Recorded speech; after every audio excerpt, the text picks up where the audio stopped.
to hopefully hear that mortgage lenders aren't so bad. Right? Right? We all need each other, right? We all need each other. I have handed out, does everybody have one of these? Yes. I teach the e-courses as well, and actually I spend about 45 minutes to an hour on the information on this, and obviously I don't have that today. But what I want to do is kind of walk you through that for those of you that are doing short sales, there is hope. There is hope that you will get through it, and there is hope that that buyer can buy again. So my conversation today is buying a house after a bankruptcy, short sale, or foreclosure. So how many of you believe that people can do that? Right? Yes, they can. But I still read in the newspaper, as I'm sure you do, and I still hear on our local media that you have to wait 7 to 10 years until you can buy again. Have you guys heard that? 7 years, right? What does that mean? Doesn't mean anything. Yeah, exactly. What is so important to know is that the information on this matrix, first of all, it's ever changing. I've been lending in this community for 16 years, and there have been more changes in the last 5 years than in the previous 11 years of that tenure. So to know that every day when I wake up, this may not be accurate, it's important for you guys to know that too. Fannie Mae's automated underwriting engine is DU, so desktop underwriter. Freddie Mac's automated underwriting engine is LP. And these are terms you guys were like, oh, DU, LP. I do not need to know one more thing, right? But it is important because you're going to hear this verbiage specifically on short sales. So if I have a client that's had a short sale 2 years ago, they've met the waiting period, right? Or they're approaching the waiting period. I always tell people, get in touch with your lender about 90 days to maybe 6 months out of that waiting period window.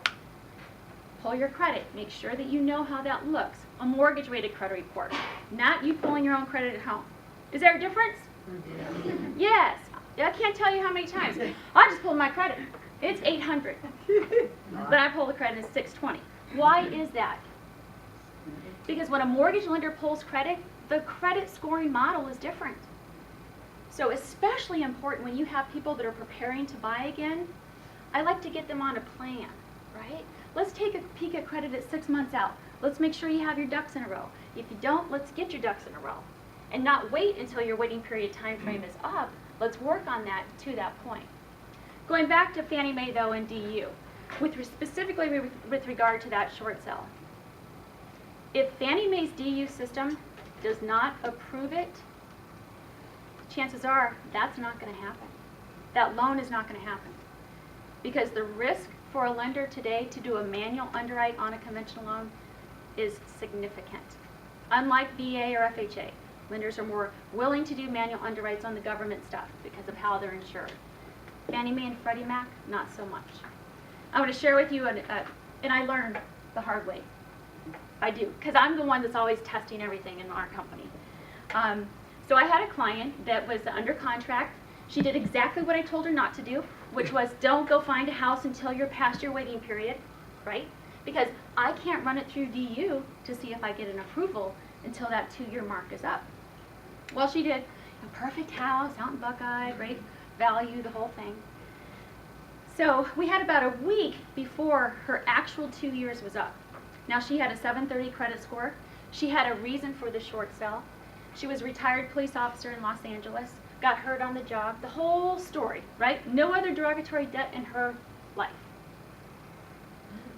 We get past the 2-year waiting period and DU will not approve it. And I'm flabbergasted. 20% down, reserves, the whole thing. Here's why. The information that DU reads is provided by the short sale lender. So her previous short sale lender was pushing through a date that was not accurate. I said, well, I'm just going to change it, right? I'm going to get the documentation I need, the settlement statement from the short sale, and we're going to take it back to the credit reporting agencies, and we're going to have them update it. Guess what I learned? DU will not recognize that date for its automated system. What DU will do is bring that date current And now it's reading that she hasn't met her 2-year waiting period, right? Now, fortunately, we did not do that because I called Fannie Mae and said, what's up, guys? Because this isn't making sense. So I caution you that even though all of this stuff is here in my pretty little graph with all this shiny stuff, it is on a case-by-case basis. You have got to be working with lenders that can really process this stuff. And it is not easy. I mean, it's changing every single day. And the ability to kind of work through every single client's nuance is key to the success of people buying again. There is no doubt that it's easier to buy again with a conventional or an FHA loan or a VA loan. I had a client close last week. They short sold, I think it was August 6th. Did not have any lates on that short sale and were able to purchase immediately after, not even waiting FHA's 3-year waiting period. Do you guys know that that can happen? I do. Yeah. Do you know that that's not for everybody? So on the back of this graph, lower section, I've kind of walking you through the details. So FHA says that there is a waiver to their 3-year waiting period if certain conditions are met. First of all, as a lender, we have to be darn sure and be able to document that that person did not do the short sale just to take advantage of the declining market. So they need a reason, right? What might that reason be? Relocation? What? Lost their job. Lost their job? Illness, yeah, medical, yeah. Divorce is a big one, yes, yes. So all of those are valid reasons for having to have sold short. The key, no late payments in the preceding 12 months from the short sale. Now, realtors tell me all the time, well, Kelly, that can't happen. I'm here to tell you it can happen.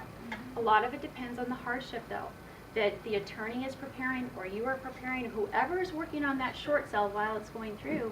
What's the hardship? What's the reason? Would you not agree today, guys? Yes, I hate it when people say, oh, they have to be late. No, they don't have to be late. And if they don't have to be late, that's one of the things you have to find out from the servicer. Does the investor require them to be late?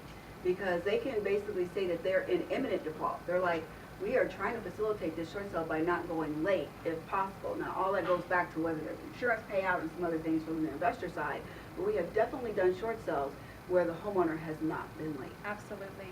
So my client that we actually ended up funding last week, his situation was they had a 2-story house and he has had extensive hip surgeries. So they can't get up and down the stairs, right? Or he can't, the wife can. And so because of that, they needed to sell short and they were significantly upside down. Not only did they need to sell short, but they needed to stay in the same neighborhood because of a work situation. So FHA, that's another layer that the FHA lender is going to be concerned about is the fact that they're buying in the same neighborhood. So we were able to document that file with medical records, really tell the story, and we funded that last Friday.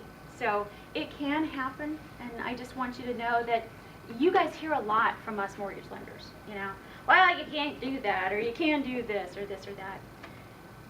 Guidelines are my friend. I am that kind of person that I will get in and read it and reread it, and I will engage with underwriting, and that's really what sets me apart and has for the last 16 years, but more importantly the last 5 years, knowing this stuff and being able to predict how that thing is going to get through the process, or if it will. If I hear that story and I don't think we can get behind it, I'm going to tell you up front, I don't think I get through this. I have another comment, and I'm sure I'm just like rambling on over here because I could talk about this stuff all day long. This chart is standard waiting periods. So you're going to see down here in the lower right-hand corner, it says waiting period timeframes may be less in situations with extenuating circumstances. Okay? May be less. So what's an extenuating circumstance? It has to be something that was not due to financial mismanagement, and it has to be something that really would not occur again. Maybe a death of a family member or spouse. I had a client earlier in the year who had an unfortunate relationship with somebody who was a con artist, and she was a single mom. He milked her out of every single dime she had. She ended up losing her house. And I knew the story and was really able to document that with the FBI records, etc. We went in and we were able to get her into her house under FHA's extenuating circumstance exception, so not these waiting periods, in less than 6 months after her foreclosure. So it can happen. A lot of it has to do with about the story and then telling the story. I'm a pretty good storyteller. So. Thank you. Thank you, Sally.